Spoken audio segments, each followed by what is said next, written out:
कभी India out बोलने वाले मालदीव के राष्ट्रपति अब क्यों बोल रहे हैं इंडिया प्लीज। कभी भारतीयों का मालदीव में विरोध करने वाले मोहम्मद मुइज्जू अब क्यों खुद है भारत में। क्या चीन को धोखा देकर मोदी को अपने पक्ष में करना चाहता है मालदीव। वो कहते हैं ना कि 100 चूहों को खाकर बिल्ली हज को चली। ठीक उसी तरह जिंदगी भर भारत विरोधी गतिविधियों में शामिल होने वाले मोहम्मद मुइज्जू आखिरकार मदद के लिए भारत के दरवाजे पर आकर खड़े ही हो गए हैं।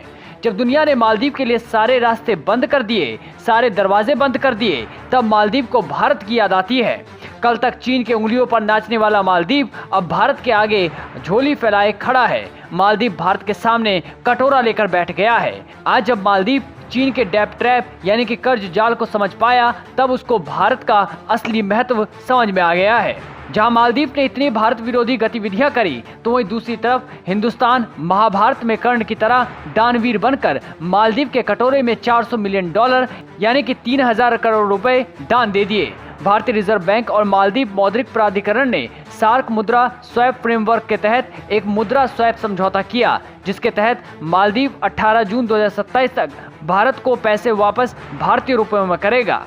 ये कदम मालदीव के कर्ज संकट के समय आया है, जब उसे पिछले चीनी ऋणों को चुकाना है। अब जाकर मालदीव ने चीन के डेब्ट ट्रैप का स्वाद चखा। चीन और भारत दोनों ने मालदीव को हाल के वर्षों में भारी कर्ज दिए हैं, जिससे उसकी अर्थव्यवस्था पर दबाव साफ देखा जा रहा है। पर चीन की तरह भारत के मालदीव को लेकर कोई गंदे मंसूबे नहीं हैं। तभी मालदीव प्रेसिडेंट मुइज्जू भारत का शुक्रिया अदा करते हुए मोदी को सच्चा दोस्त और भारत को महत्वपूर्ण साथी भी कहा। आप खुद ही सुनिए उन्होंने क्या बोला। India is a key partner in the socio-economic and infrastructure development of the Maldives and has stood by the Maldives during our times of need. I would like to thank Prime Minister Modi, the government and people of India for the generous assistance and cooperation extended to the Maldives over the years, including the recent budgetary support in form of rollover of the T-bills.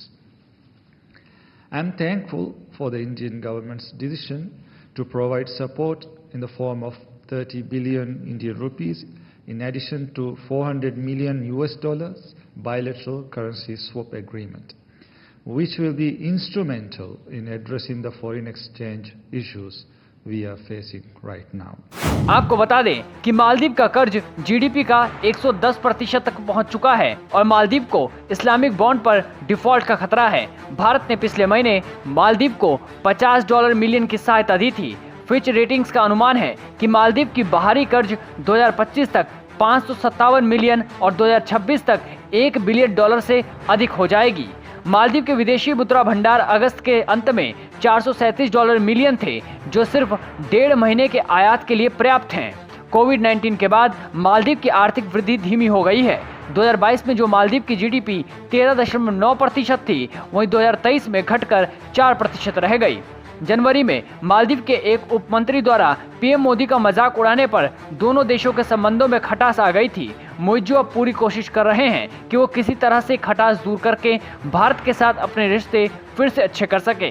तभी तो कभी India out की T shirt पहनने वाले मोहम्मद मुइज्जू अब India please करते हुए नजर आ रहे हैं। इस मुद्दे पर आपकी क्या राय है, कमेंट सेक्शन में जरूर बताएं।